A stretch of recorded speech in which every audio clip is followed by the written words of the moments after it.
Authors have the ambition to be as coherent as possible while creating their story. Therefore, there are many limitations, rules, and overall set boundaries, which are all necessary to make things logical. But often, authors keep themselves an opportunity open by inventing a concept which allows them to circumvent the rules of their own story. Hashirama Cells, Nen Contracts, and Binding Vows all fit into that concept. In this video, we will try to figure out whether they were used well or to what extent they tend to be as-pulls. We will also take a different concept from another anime and shed some light on it. Spoiler warning for the Jujutsu Kaisen manga. It is no secret that Hunter x Hunter was a huge inspiration for Jujutsu Kaisen. Nen Contracts are the blueprint of Binding Vows. To create a Nen Contract, there has to be made a sacrifice in order to boost your ability. Franklin decided to make a physical sacrifice. He cut his fingertips. In return, his firearms got boosted. Emperor Time by Kurapika is probably the most well-known Nen Contract in the whole series. One part of his sacrifices are the limitations on Emperor Time. He's only allowed to use it against the Phantom Troop. If he breaks the rule, Judgment Chain will kill him instantly. The other part of his sacrifice is that 1 second of Emperor Time costs him 1 hour of his lifetime. Therefore, he is able to use 100% of every Nen element. Gon, in his so far last fight against Pitou, sacrificed nearly everything he could just to get as strong as possible. He sacrificed his ability to use Nen, all the potential he had in the future,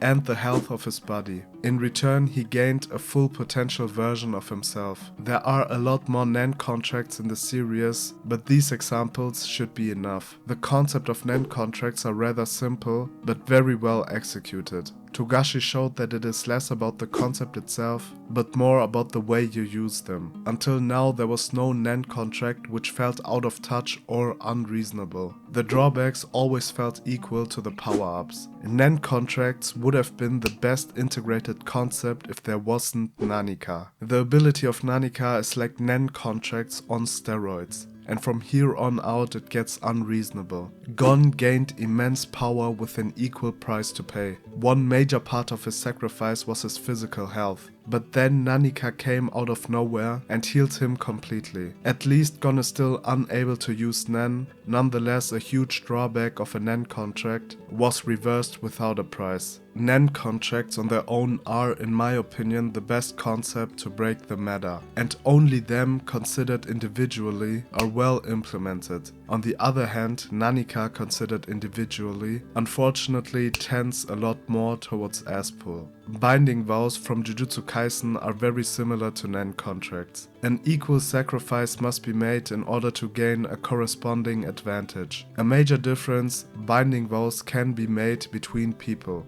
The first Binding Vow in the series was the Unchained Binding Vow by Yuji and Sukuna.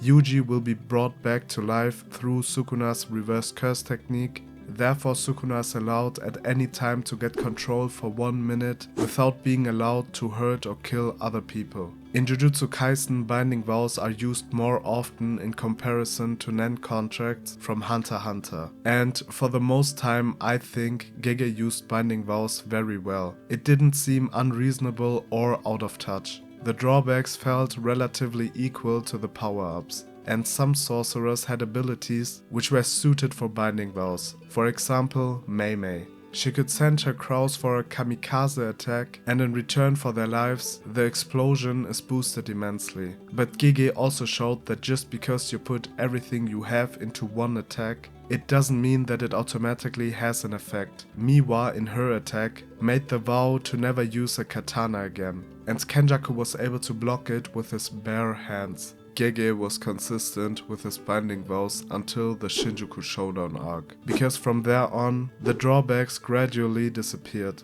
Although it fits with Gojo and Sukuna because both of them were by far the strongest, and as the strongest they were able to exceed the assumed limitations of sorcery, the almost complete omission of drawbacks still leave a negative overtone in terms of consistency, especially after Gojo was defeated and Sukuna continued fighting against everyone remaining. He was still able to break the limits, opening his domain with a lot of restrictions, but the exchanges stopped seeming equal. It always felt like a huge benefit for Sukuna without any real drawbacks. I still believe that Gege made good use of Binding Vows, and I'm very glad that he didn't decide to pull the Nanika treatment. I still think that Nen contracts viewed individually are used more carefully and with more equal drawbacks. However, Binding Vows are definitely a rather good implementation in comparison to Hashirama cells. For all my Naruto fans, I'm one of you. But it's gonna be hard, because Hashirama cells are one of the worst implementations of a concept to break the inverse rules. Let's take a look at all the possible benefits. You want to get instant regeneration? Hashirama cells. You are a no-name shinobi but want to get one of the most broken Kekkei Genkais?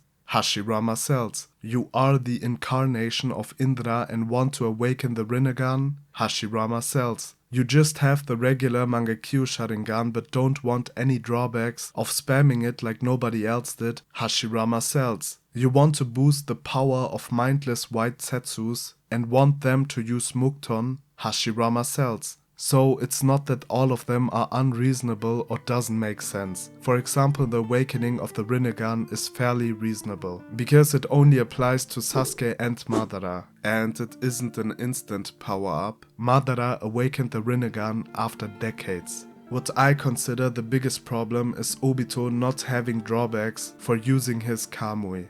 Itachi is one of the smartest characters in Naruto, and only used what was necessary to win a fight. It's fair to assume that Itachi used his MS very carefully. Only in his last fight against his brother, he willingly overused his MS, because he planned to die anyways. And we have seen the immense consequences of his usage. At the end he was almost completely blind. Even Madara, the incarnation of Indra, and arguably the most talented shinobi to ever exist, at some point lost his eyesight because of the regular MS. With Sasuke we were able to see in real time how fast the drawbacks arise. And Obito, who used his MS almost 24/7, never faced any consequences because of Hashirama cells. To the Mukton usage we have seen levels to it. So it's not just because you get Hashirama cells that you will automatically be a good Mukton user. Danzo was probably the worst, then comes Obito,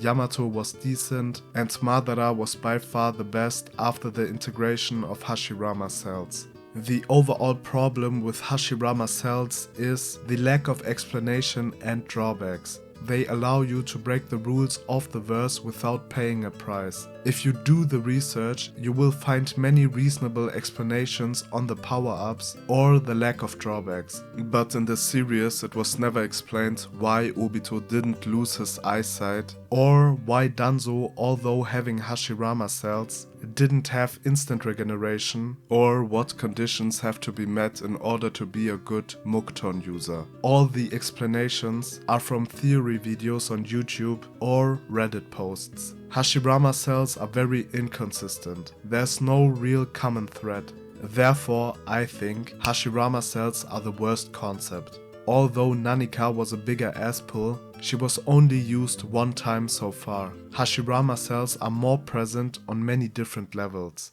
The final concept I want to talk about is the rewind ability of Eri from My Hero. She is, in my opinion, the better version of Nanika. Rewind didn't just cause comebacks or power-ups, it was also used for quirk erasing bullets.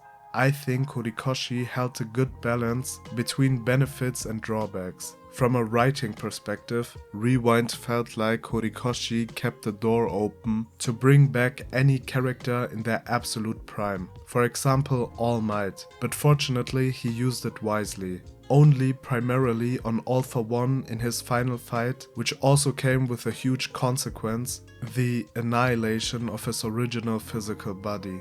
And Mirio, who was brought back with his full power. The only other situation Rewind was a major power-up was during Deku's fight against Overhaul. He was able to use 100% of One for All. I don't think that Rewind is better than Nen Contracts or Binding Vows, but overall a rather good and successful implementation.